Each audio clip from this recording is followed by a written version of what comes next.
Assalamualaikum.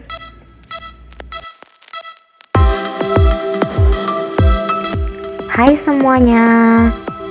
Hari ini kita akan belajar tentang teks persuasif. Apa sih teks persuasif itu? Sebelumnya, mari kita lihat percakapan antara Edo dan Udin.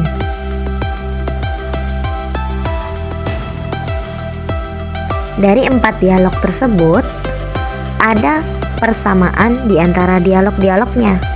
Coba perhatikan kalimat yang bergaris bawah berikut ini.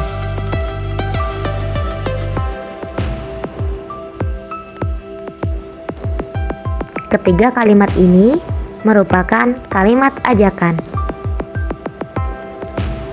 Ajakan sama dengan persuasif. Jadi, teks persuasif adalah teks yang berisi ajakan atau bujukan untuk pembaca agar mengikuti apa yang penulis harapkan untuk dilakukan.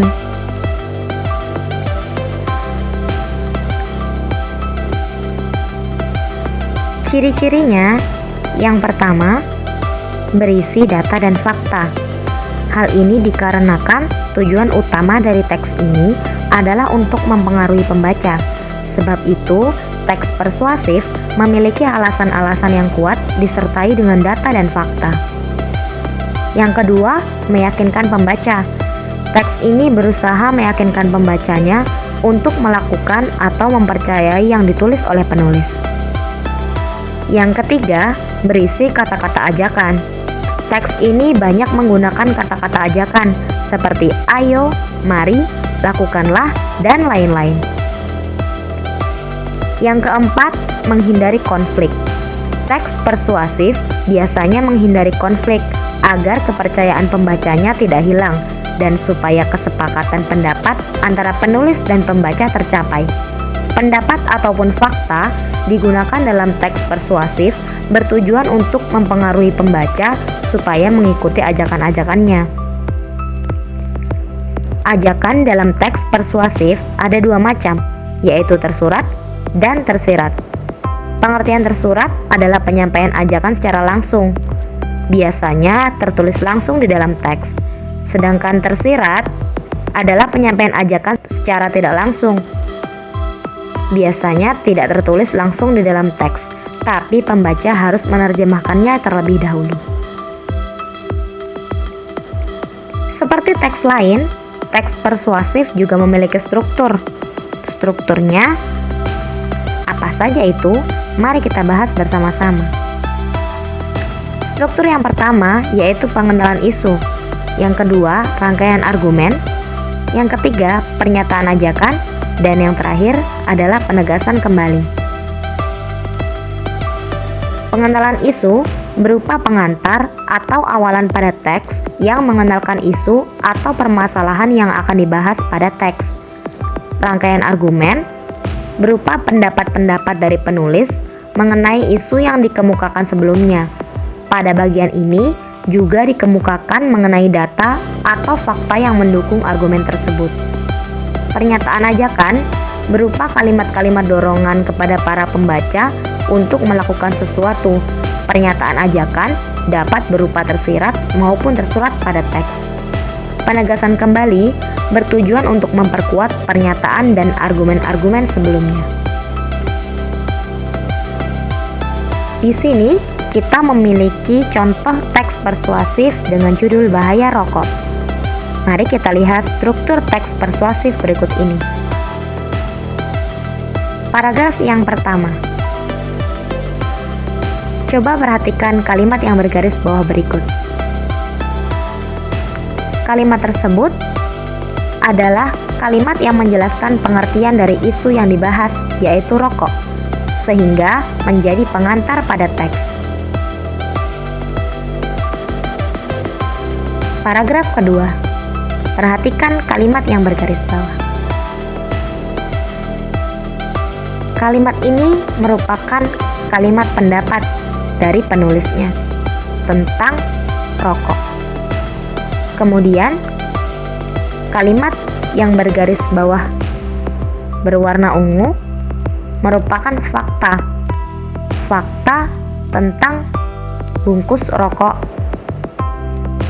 yang bertuliskan bahaya kesehatan.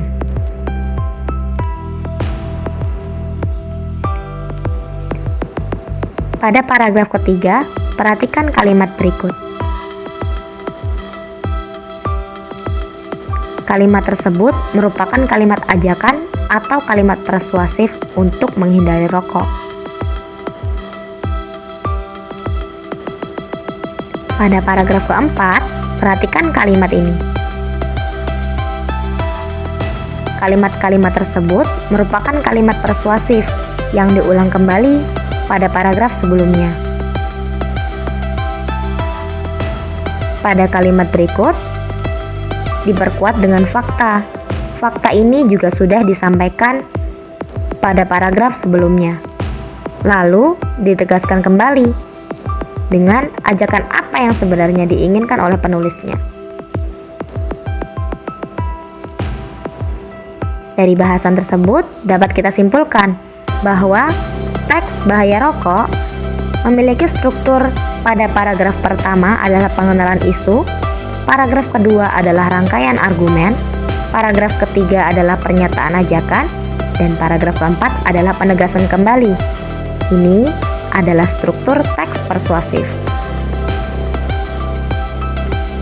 Teks persuasif juga memiliki kaidah kebahasaan. Apa ya kaidah kebahasaan teks persuasif? Mari kita lihat. Yang pertama, berisi kata-kata bujukan. Contohnya, ada kata-kata penting, harus, sudah, semestinya, dan lain-lain. Kemudian ada kata kerja imperatif atau kata kerja perintah. Biasanya berakhiran dengan imbuhan lah, jadikanlah, waspadalah, hendaklah, dan lain-lain. Yang ketiga, memiliki kata-kata istilah sesuai topik yang dibahas. Jika yang dibahas adalah topik kedokteran, maka yang dibahas adalah istilah-istilah yang berkaitan dengan dunia kedokteran. Yang keempat, merupakan penghubung argumentatif. Contohnya adalah kata-kata sebab, jika, karena, dengan akibatnya, oleh karena itu, dan lain-lain. Selanjutnya, untuk tugas kalian, coba carilah contoh kaidah kebahasaan teks persuasif pada teks persuasif berjudul bahaya rokok tadi ya. Selamat mengerjakan. Terima kasih. Wassalamualaikum warahmatullahi wabarakatuh.